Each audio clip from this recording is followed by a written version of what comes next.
O Senhor esteja convosco. Ele está no meio de nós. Proclamação do Evangelho de Jesus Cristo, segundo Lucas. Glória a vós, Senhor. Naquele tempo, enquanto estavam caminhando, alguém na estrada disse a Jesus: Eu te seguirei para onde quer que fores. Jesus lhe respondeu: As raposas têm tocas e os pássaros têm ninhos, mas o Filho do Homem não tem de repousar a cabeça. Jesus disse a outro: Segue-me. Este respondeu: Deixa-me primeiro ir enterrar meu pai. Jesus respondeu: Deixa que os mortos enterrem seus mortos. Mas tu vai anunciar o reino de Deus. Um outro ainda lhe disse: Eu te seguirei, Senhor, mas deixa-me primeiro despedir-me dos meus familiares. Jesus, porém, respondeu-lhe: Quem põe a mão no arado e olha para trás não está apto para o reino de Deus. Palavra da salvação. Glória a vós, Senhor. Meus irmãos e minhas irmãs, o evangelho de hoje é uma continuação do de ontem. Ali no versículo 51, lembremos que nós estamos no capítulo 9 do Evangelho de São Lucas. Lá diz assim, que Jesus, sabendo que havia chegado o momento de ele passar deste mundo para o céu, ele toma a firme decisão de ir para Jerusalém. Por quê Jerusalém? Porque era lá que ele iria morrer. Então Jesus já começa a perceber que o que ele tinha que fazer em termos de preparação, de formação dos apóstolos e tudo mais, já estava feito. Agora, ele precisava realizar o que, na verdade, ele veio fazer. Deus de tal modo amou o mundo que deu o seu Filho único para que todo aquele que nele crê não pereça, mas tenha a vida eterna. Jesus tinha essa clareza, ele foi adquirindo esta clareza do oferecimento, do sacrifício, que ele veio para salvar.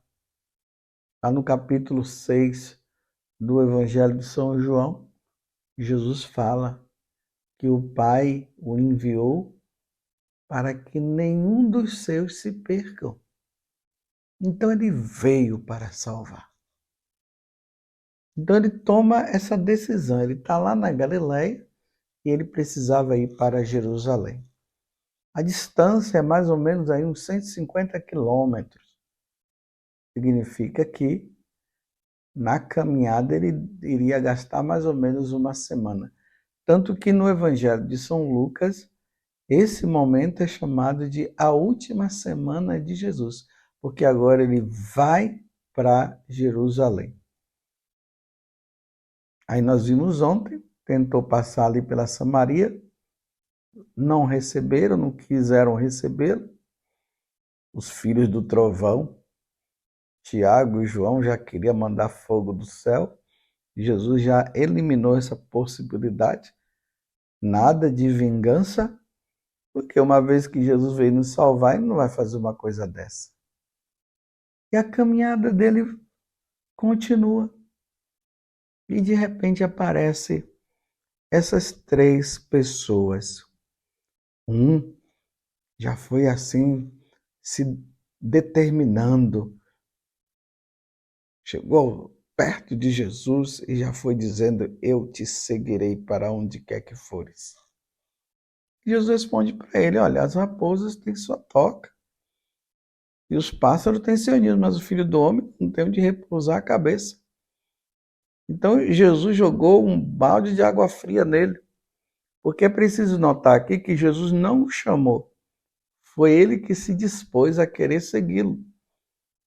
Mas os santos padres dizem que Jesus deu essa resposta para ele porque ele estava vendo que Jesus estava fazendo muitos milagres, então ele já quis se apoiar ali em Jesus, querendo resolver, vamos dizer, a situação dele.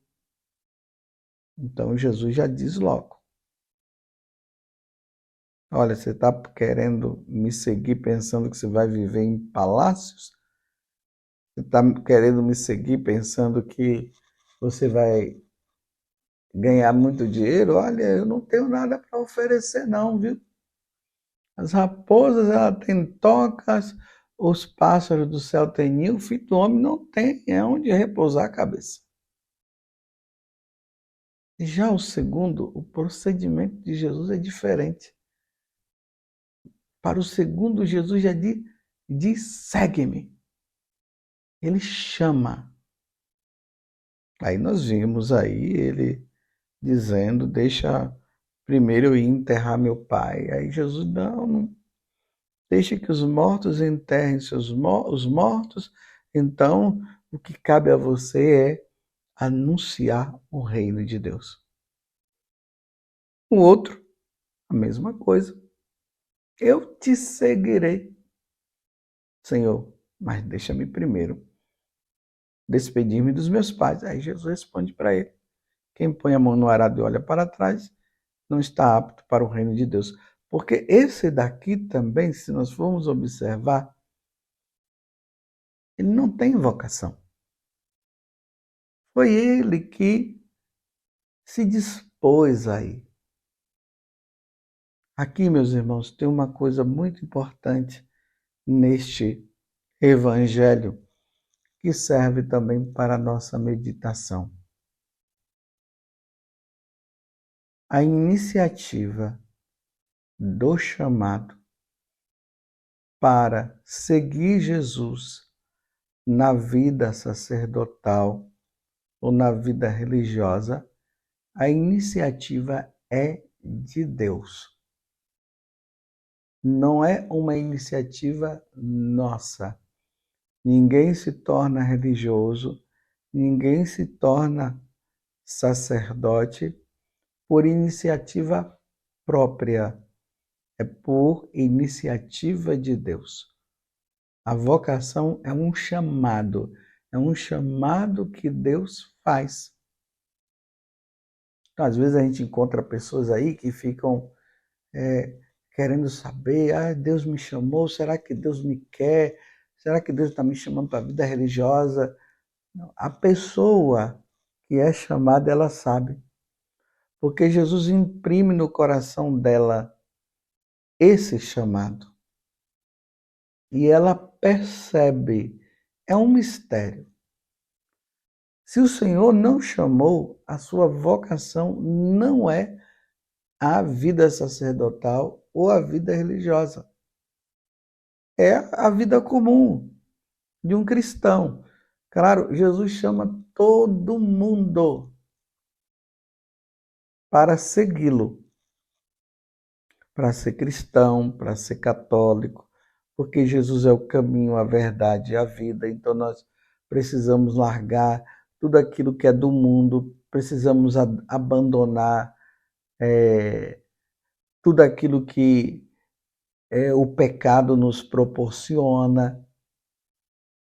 Precisamos abandonar Satanás. Precisamos abandonar esse materialismo que está aí para seguir nosso Senhor. Para seguir para onde? Para a vida eterna. Mas existe um chamado especial que Jesus faz para algumas pessoas, não são para todas. Para algumas pessoas. Para quê? Para continuar esse trabalho de evangelização. Deus não chama todos os homens para serem sacerdotes. Deus não chama todas as mulheres e homens também para a vida religiosa ou para a vida missionária. São alguns. Por isso que o segundo é que tem vocação. O segundo, Jesus diz para ele: segue-me. Segue-me. Estava lá Mateus sentado na coletoria de impostos. E Jesus falou: segue-me. Estava Pedro, Tiago e João e os outros pescando. Jesus disse: de hoje em diante, tu serás pescadores de homens. Lá no Evangelho de São Marcos, no capítulo 3, diz que Jesus passou a noite em oração. Depois ele desceu e ali chamou os apóstolos, e aí vai citando o nome de cada um. Tudo vem de uma iniciativa de Deus. Eu sou sacerdote hoje e sou muito feliz no meu sacerdócio, porque aos 19 anos o Senhor me chamou. Estava eu ali ouvindo uma meditação que o Padre Jonas, o Monsenhor Jonas, ele estava fazendo a respeito da pesca milagrosa que eu acabei de citar. E quando o Padre Jonas foi lendo, e ali dizia: Pedro, de hoje em diante tu serás pescador de homens, aquela palavra ela entrou no meu coração. E é como se eu ouvisse, não, eu ouvi Jesus dizendo: José Augusto, tu serás pescador de homens. E aquilo ali não desapareceu mais de mim. Mas eu, como um rapaz normal, eu queria me casar. Eu tinha 19 anos. Embora exista um mistério também dentro do meu chamado, que minha mãe e meu pai me contaram depois ali de eu ter sido ordenado já tinha ali por volta de 3 anos de padre.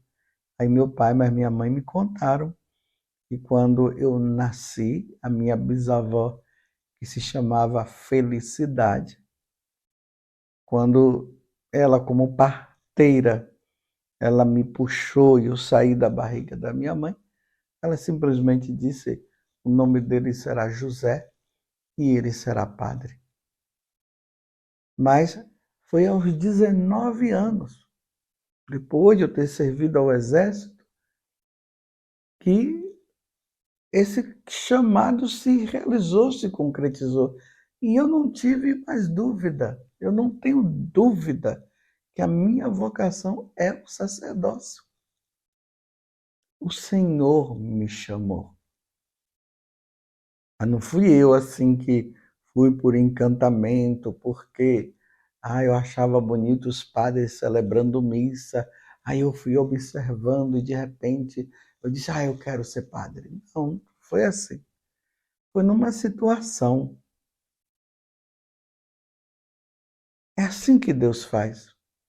Mas Deus tem as suas formas de chamar. Deus tem a sua forma. Não é que haja um chamado igual para todo mundo. Há um chamado igual para todo mundo enquanto iniciativa de Deus. Agora, a forma como ele chama é a diversa. Né? Quantas pessoas que falam que se tornou religiosa, se tornaram freiras, vendo uma freira passar. De repente, aquela jovem viu aquela freira passando e, de repente, no coração dela, ela sentiu, ela percebeu algo de diferente e aquilo ficou dentro do coração dela. Ela foi percebendo que Deus a impulsionava, que Deus a chamava. Seduziste-me, Senhor, e eu me deixei seduzir.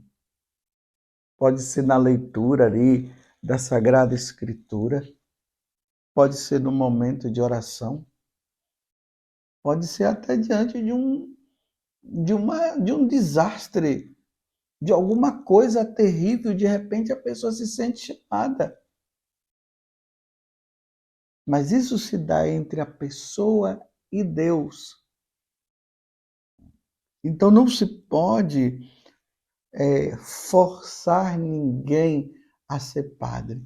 Às vezes a gente encontra, ou freira, aí encontra uma pessoa porque ela é muito piedosa, aí o pessoal começa a ficar falando na cabeça dessa pessoa, olha, você vai ser freira, você vai ser padre, você vai ser freira. Não, não é assim. Existem pessoas que têm uma vida de oração, que são muito piedosas, mas ela não é chamada a vida religiosa nem o sacerdócio. Ela é chamada a viver aquilo que é próprio da vida normal de todo homem. Ele pode ser um bom pai de família e uma boa mãe de família e muito piedosa. Na vida de São João Maria Vianney tinha um rapaz. Ele queria ser padre. Mas um rapaz muito bom. E São João Maria Vianney percebeu que ele não tinha vocação ao sacerdócio. E ali, São João Maria Vianney falou com ele: você é chamado, meu filho, a ser um bom pai de família, a formar uma família, você é chamado ao matrimônio. E o rapaz se convenceu e se tornou, sim, um bom pai de família, uma boa e um bom esposo. A vocação é um chamado. Não é um chamado, eu me chamo para ser. É Deus quem me chama. Segue-me. Lembremos também de Paulo. O chamado de Paulo aconteceu no momento que ele estava perseguindo a igreja, perseguindo os cristãos. E ali ele teve aquela iluminação de Jesus ressuscitado. E ali Jesus o enviou. E aí ele se tornou um grande apóstolo. Lembremos de Santo Inácio de Loyola, o grande aventureiro.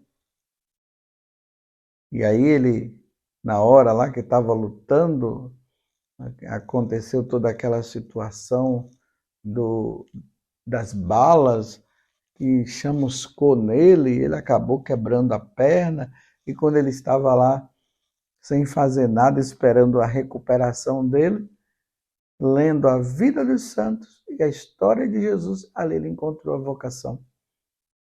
São Francisco de Assis foi também indo para conquistar os reinos. E Jesus, num dado momento, diz para ele: quem é maior é o servo ou o Senhor? E aí Jesus começa a operar no coração de Francisco, até que ele passa por todo o processo, e aí ele também passa a ser um seguidor de nosso Senhor no aspecto vocacional. Talvez você que está me ouvindo agora, você é justamente um que foi chamado. E aqui existe uma outra questão. Tem aqueles que sabem que foi chamado. Porque nós sabemos quando Deus nos chama. Mesmo que a gente não tenha aquela certeza grande, mas a gente lá no fundo, nós sabemos que Deus está chamando. E talvez você esteja querendo enrolar Jesus. Tem muita gente aí por aí que enrola, viu? Diz, Jesus é porque eu quero casar, então aí fica naquela historinha, aí fica trabalhando ali na igreja, mas você sabe lá no fundo que Deus não está chamando você para ser catequista, não. Deus não está chamando você para fazer parte dessa pastoral ou daquela. Você está querendo dar nó em Deus, mas você não pode dar nó em Deus, porque você sabe que Ele te chamou. Aqui eu estou falando para aquelas pessoas que elas sabem que o Senhor a chamou. Eu não estou falando aqui de pessoas que estão em questões emocionais, não é isso não. Eu estou falando daquelas que realmente foram chamadas. Porque senão pode ser que alguém esteja aí dizendo, aí, tá vendo, Deus está me confirmando porque é isso mesmo, Deus me chama. Não, não é isso. Tanto que para que aconteça a realização de todo chamado, é feito um caminho vocacional. Aí nas dioceses tem a pastoral vocacional. Nas comunidades religiosas tem aqueles encontros que são feitos. E aí a pessoa ela vai discernindo e vai percebendo e vai acolhendo. Espero que você tenha me entendido. Então eu estou falando para aqueles que Jesus diz, segue-me. E aí fica usando de desculpa. E foi a desculpa que essa pessoa aqui fez. Ah, senhor, tá bom, o senhor está me chamando? Tá ok. Mas deixa-me primeiro ir enterrar meu pai. Não é que tinha maldade no coração dele. Os santos padres falam que não é que existia maldade, mas ele achou na necessidade de enterrar o pai dele. Agora, pode ser que o pai já tinha morrido, ou pode ser que o pai ainda iria morrer.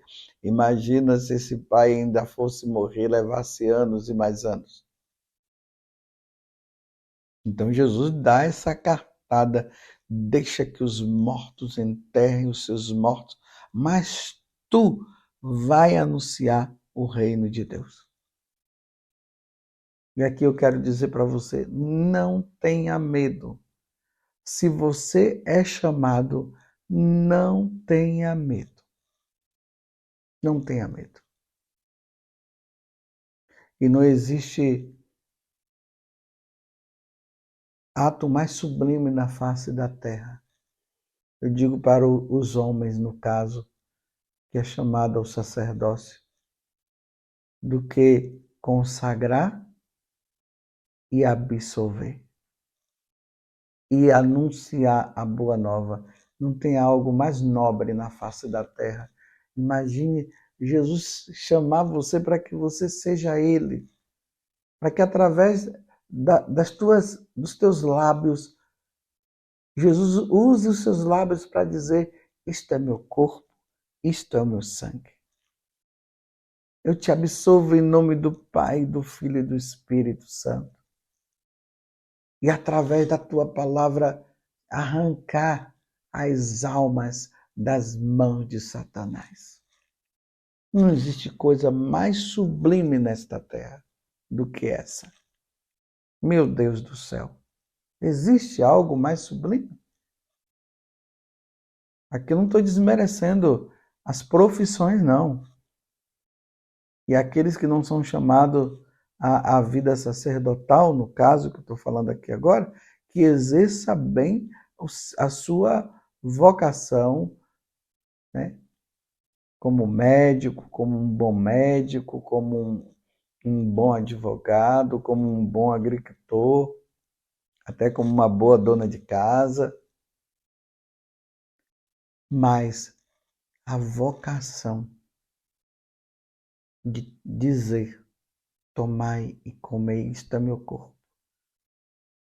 Tomai e bebei, isto é meu sangue.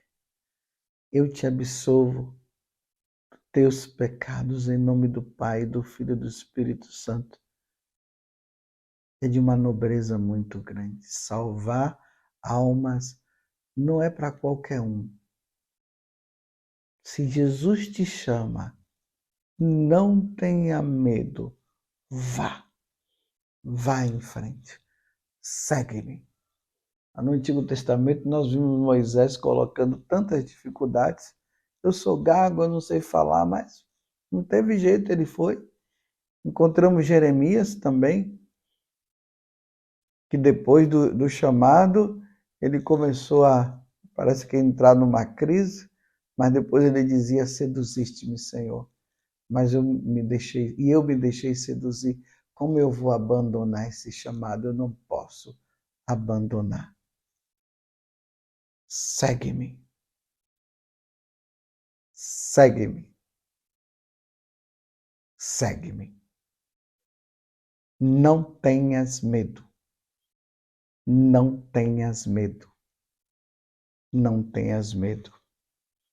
De hoje em diante, tu serás pescador de homens. Que Nossa Senhora a mãe das vocações, ela te interceda por você e que ela te encaminhe a nosso Senhor, porque tem muitas almas para serem salvas. Louvado seja nosso Senhor Jesus Cristo, para sempre seja louvado, e a nossa Mãe, Maria Santíssima.